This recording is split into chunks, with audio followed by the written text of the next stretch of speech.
Hello, friends. I just started this season's wood pile. It's about dawn right now. And I wanted to talk about a number of things. A number of very impossible, somewhat blackpilling situations. Seems that physical labor always does something about activating the almonds. I don't know.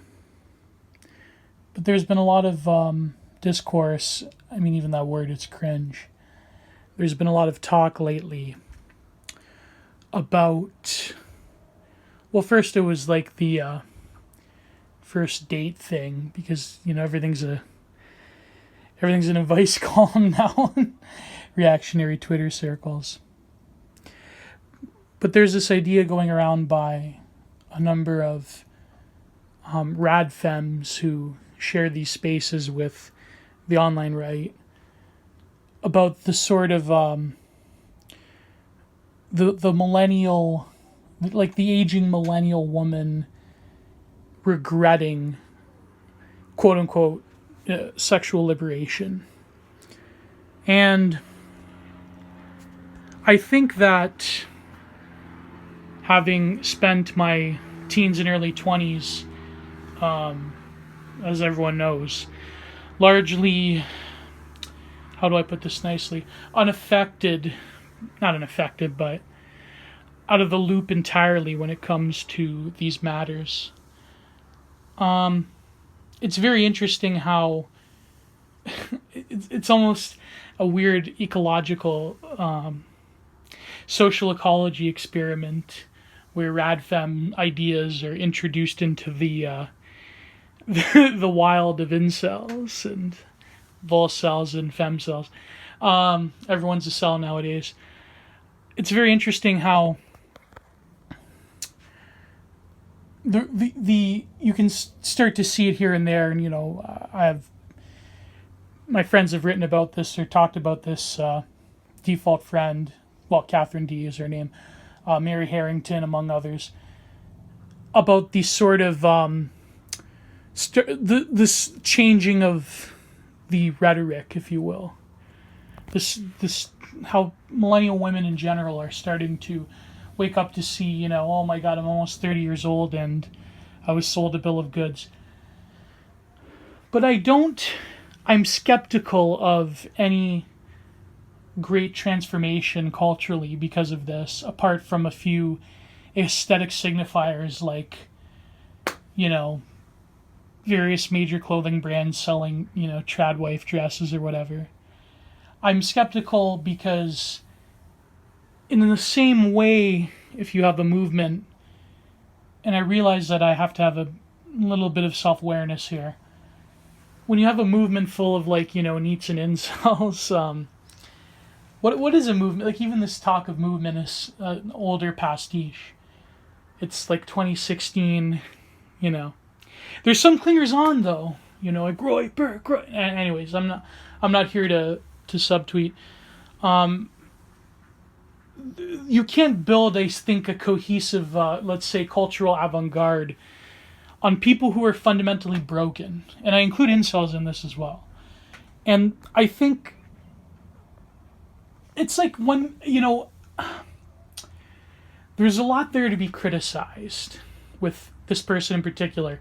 There's a lot, but I remember the one, without getting too much into it, the one line I remember Millennial Woes talked about before he got banned, but this was when he used to make the primo black pill content back in before, I would say 2018, 2019, whatever.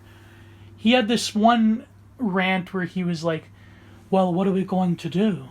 We can't just tell women to stop having abortions and having promiscuous sex. We can't tell who's to stop taking certain pills. We can't turn the clock back. And it's true. I remember hearing that, and I'm not making fun of him. I'm saying that it was a profound truth, because as soon as you sell people on the idea of liberation, whatever that encompasses, it's very difficult to get people out of the mood of, well, you're taking away my freedoms. Even just something simple as much as you want to say, like, there's this whole group of, like, young women who are, or youngish women, let's face it, aging women, millennials, who are, like, realizing that they were sold a bill of goods and that ultimately they've squandered what time they had to build solid foundations and various things. There's still, like, legions of, like, you know, the libs, right? There was this, like, speaking of that trad dress, there was this viral tweet where this woman, I don't know, took a picture in the mall where they still have malls apparently, where the trad dresses are in the front display, and people thought it was like, oh, this is a new line, this is a new fashion line for fall season in Texas, and it's like about the heartbeat pro-life bill. And so I'm thinking to myself that this is the problem. I think that's why a lot of people are inherently skeptical of the whole, like, quote-unquote radfems coming into right-wing spaces, because they see that, you know, you can't really have people antithetical to your ideas within this sort of same, let's call it aviational ecosystem. But at the same time, I think that there's a lot of them. I have a more charitable take, of course. There's a lot of them who do want to change, and there's a lot of them who do go further right as they go on. But I'm just, for now, I'm skeptical of this, what some people have prophesied as, like, the sea change among millennial women in particular. Because Zoomer women, I've heard stories that they're completely gone. That they're starting to regret the sort of quote-unquote choice sex posy feminism of the, you know, 2010s that were really just like a LARP remnant of the, like, third wave 90s stuff, as everything culturally millennial is. Another issue is, I think, when people talk about gatekeeping, I had this thread on Twitter where I contemplated, well, what if I could pack it in? If I could just delete everything and I just, you know, what am I going to do? And how, like, a lot of prolific posters packed it in. Because people have such a short memory, you become a sort of mythology. You don't cross over into memory. It could just be like a year or a few years before you're gone, but in internet time, that's an eternity. So we still talk about people like, you know, Melch, Menequian 4, Hesperic, you name it, with this reverence. And I agree. I think that some people, and my friend Adam Wallace, if people remember him, he packed it in. I think that in some ways you have to, it's difficult, but maybe we're just living a fantasy. The fantasy of content setting us free. But yet we persist for some reason. Some, what does Kandinsky call it, inner necessity, I guess you could say. And as time goes on, I think that it may become difficult for a lot of people to persist. But I don't really have the answer. Because maybe in my most depressed of moments, you know, riddled with anxiety, I say to myself, what if I just gave it all up? What if I pursued, you know, quote unquote, a normie existence? I think that in some ways I couldn't. It's an impossibility. Of course, well, of course my name and face is everything out there, but I think it's an impossibility for other reasons besides, oh my God, you doxed yourself, you're over, your life is over. I think that it's rather that we all share, in some ways, an impossible dream. An impossible dream that demands that we ignore the monumental, not ignore, but because we obsess over it, the monumental hurdles in our way. and the fact that our enemies have largely won in certain respects. But maybe that they've only won temporarily and they've only won in this world.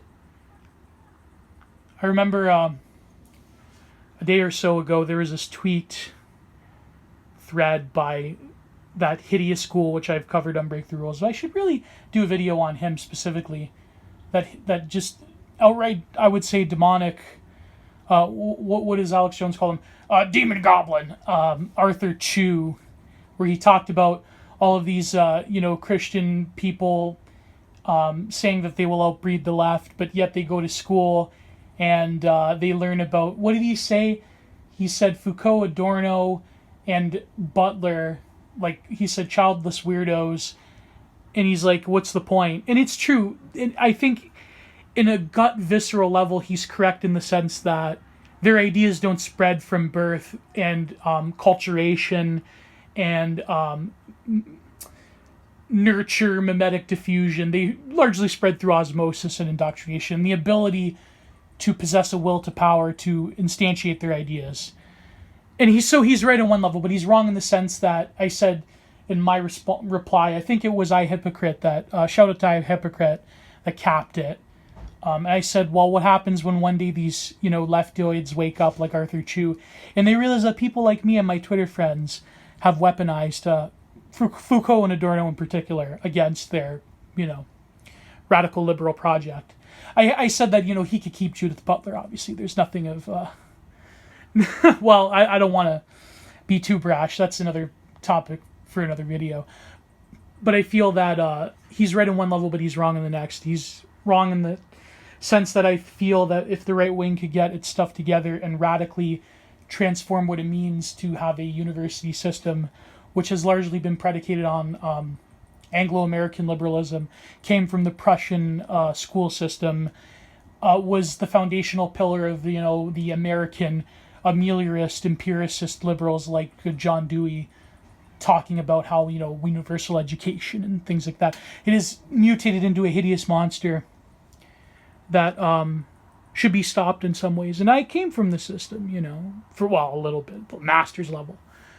But I think that Arthur Chu, he doesn't realize, because of course he's a midweight and he doesn't, he doesn't truly grasp what these thinkers are actually talking about. So he doesn't realize that oodles smarter, people way above his academic pay grade and pedigree, have realized this sort of potential, if you will, in thinkers like Horkheimer, Adorno, Foucault, Jean Baudrillard.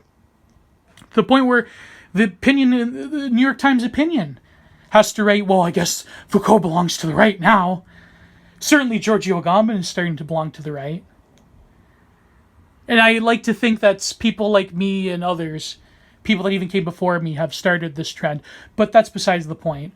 So I just wanted to do a video. These are thoughts brewing in my mind. I'll probably come up with something more comprehensive. Of course, this Thursday, what's the date? On Break the Rules, I will link it. I will post a community post, but I think I'll link it into the description. This Thursday, we are going to have Default Friend and Mary Harrington. So I want to hash it out. I also want to talk to Mary Harrington about things like the Met Gala, the works of, I think she wanted to ask me about Heidegger and Foucault, and also her piece about how the ultimate end of the liberal project is Satanism, is satanic. So this has been just a quick video, off the cuff. Like, share, subscribe. Please donate if you want. I think I'm going to go with the Ko-Fi idea. It looks appealing. More appealing than Patreon, because sometimes people ask me to review things that they've done or to, request a video. I would love a way for people, to pay me some mammons to do a specific video or an article, even a blog post. I'm going to start writing for Substack if I can get things done. Of course, I have my usual outlets like American Sun. I want to really do a good piece for them. I haven't written for American Sun in a while.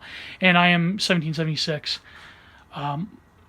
My buddy Mark that runs it, I feel bad I've only had one piece in there, but I have another writing opportunity that I will discuss in the future that might pan out to something great. an art criticism piece.